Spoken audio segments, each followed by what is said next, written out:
2017 Honda CB500X. It is a fact that Boon Siew Honda was responsible, over 60 years ago, for bringing motorcycles to the Malaysian mass market as cheap, affordable transportation. The first Honda Cub, which gave rise to the slang term Cap Chai to mean any small displacement underbone motorcycle, gave many Malaysians the freedom of movement that we take for granted today. Much of Boon Siew Honda's strength lies in the commuter motorcycle market, where reliability and durability, along with competitive pricing, are the main selling points.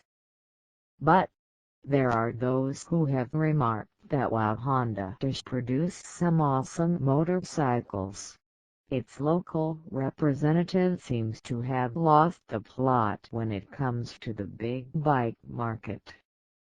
The loss of the CBR600R2 for Euros, the seeming reluctance of Boon Siew to bring in much-coveted large-capacity machines such as the CBR1000RR and the Africa Twin, makes it seem as if the boys from Penang are not interested in big bikes at all. This is, however, being redressed as Boon Siew heads into 2017 with some new offerings in the middleweight market.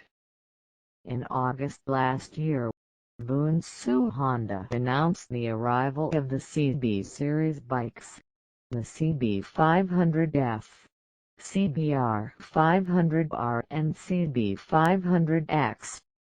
What made everyone sit up and take notice was the dual-purpose styled CB500X, facelift from the previous lineup. Did this signify that Boon Siew was serious about taking away some of the market from the Kawasaki Versys 650? More to the point, how does this machine compare against the Versys, giving away some 100cc in capacity? Here's what we found out as we put the 2017 Honda CB500X through the paces during our review. Over the course of the past year, we reviewed a couple of touring-oriented dual-purpose adventure-styled machines.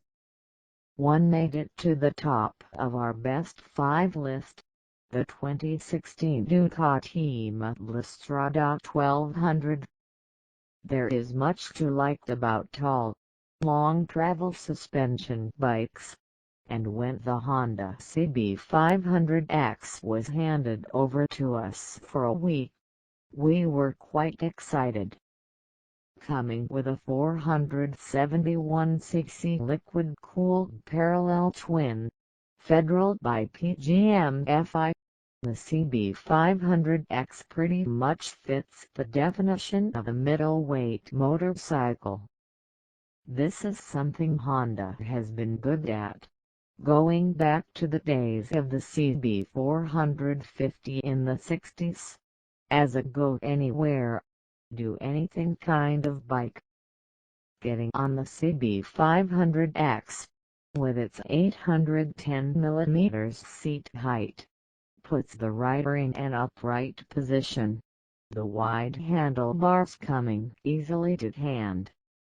Taking the grips, we immediately notice the height of the 2-position manually adjustable windshield, with the top of the shield coming about eye level for the author. Eager to see what the CB500X would do, we thumbed the starter, clicked the gearbox into first, and shot off down the road. Correction: after selecting first gear, we performed a leisurely, ambling takeoff down the road.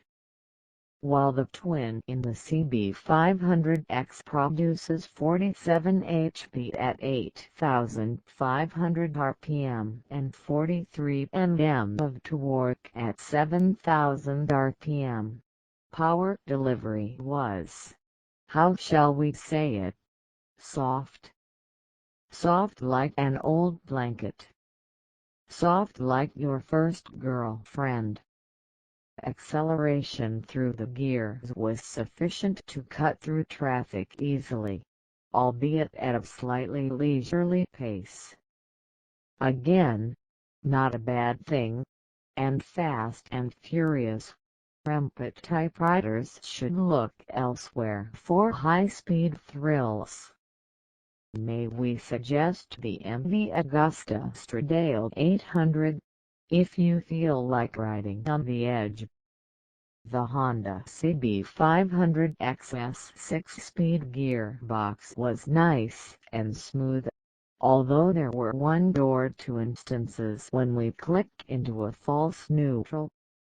Slow and steady is the order of the day here, and the CB500X doesn't like to be rushed, because it simply is not that type of motorcycle. What it is, and how it is set up, is as a medium-distance mile muncher, suited for most road types and surfaces. Riding the CB500X on the highway revealed a stable, quiet performer. Roll-on torque was middling, with none of the lunge of a 4-cylinder. A quick tap on the gear shift was needed for quick overtaking situations, and once the CB500X was in the correct gear, it moved along fairly briskly. Shifting up through the gears and pressing the engine hard revealed a slight buzz in the handlebars, although the rest of the bike stayed reasonably still, which revealed what biases the CB500X for one sort of riding, and not another. Taking the fast sweepers on the highway, that's slightly above highway speeds, the CB was composed, if lacking something in ultimate traction. This was more a function of the 140 mm of travel from the front fork, and 120 mm of suspension travel at the rear.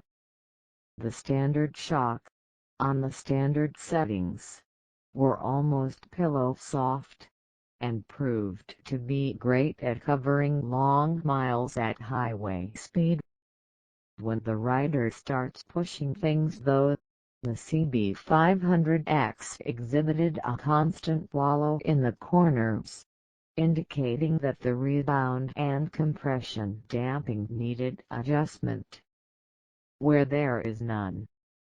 Both the front and rear suspension on the CB500X are only adjustable for preload. So, if you're riding with luggage, or to set your suspension carefully, or be prepared for things to go sideways quickly on the edge. In the case of the Honda CB500X, the edge is a fair bit away, and the bike can be leaned over quite a bit. The OEM tires on the CB500X were adequate for purpose, and are designed for long usage. On the braking front, the CB500X comes with a Nissan 2-piston caliper gripping a single 320 mm disc in front, and a Nissan single caliper clamping a 240 mm disc at the rear. Brake feedback was good from the front, though after prolonged hard braking, the lever did come back a little way to the bar, and there was a slight numbness in the feel. Be careful as the rear suspension extends though. as the sudden change in geometry means a high side if you don't catch it in time. The usual caveat applies. Professional rider on a closed course. No animals were harmed in the writing of this review, etc. Most of the riding on the CB during this review was done solo, and a couple of stints with a passenger.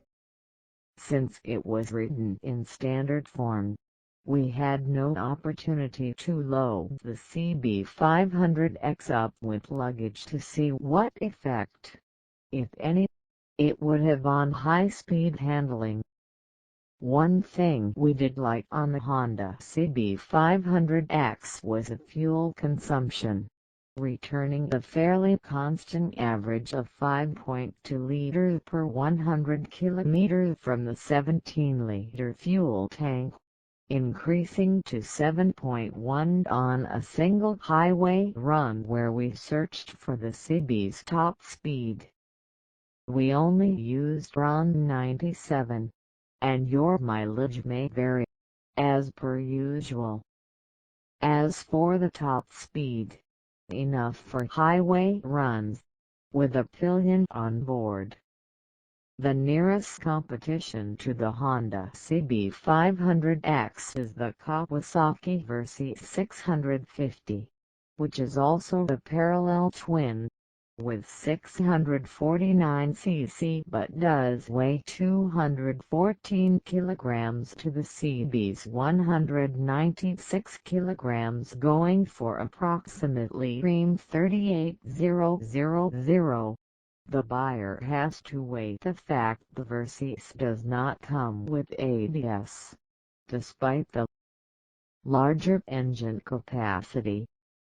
As a daily commuter, we feel the 2017 Honda CB500X will perform well, with its muted power and compliant suspension. For new riders, the CB would be ideal. As for the author, who prefers bikes with a little more character, he lives in hope Boon Siew Honda might bring in the Africa Twin one day. Thank you for watching. Bye bye.